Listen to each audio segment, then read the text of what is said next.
Natuloy ang pagdinig ng House Quad Committee kaugnay sa umano'y extrajudicial killings at war on drugs ng nakaraang administrasyon ngayong araw. Humarap naman sa pagdinig si dating Pangulong Rodrigo Duterte. Ang update niyan sa Balitang Pambansa ni Mela Lesmoras ng PTV. Mela. Iba't ibang personalidad ang humarap dito sa ika-11 pagdinig ng House Quad Committee ukol nga sa umano'y judicial killings noong war on drugs ni dating Pangulong Rodrigo Duterte.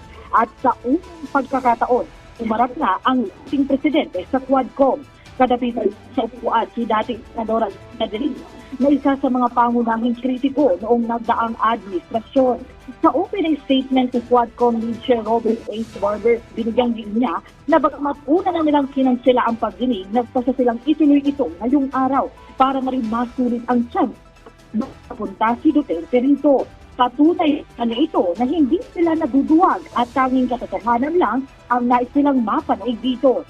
Kahiwalay na pagpahayag naman, Quadcom Co-Chair Bienvenido Abante Jr., inilatag niya ang panawaga ng mga kaanat ng umano'y EJK victims para sa hustisya.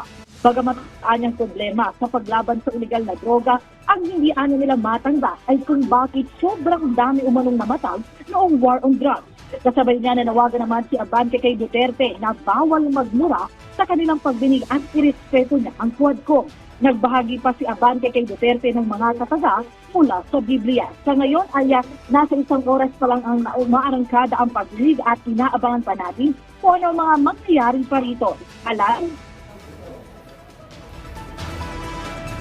Maraming salamat, Mela Lesmoras.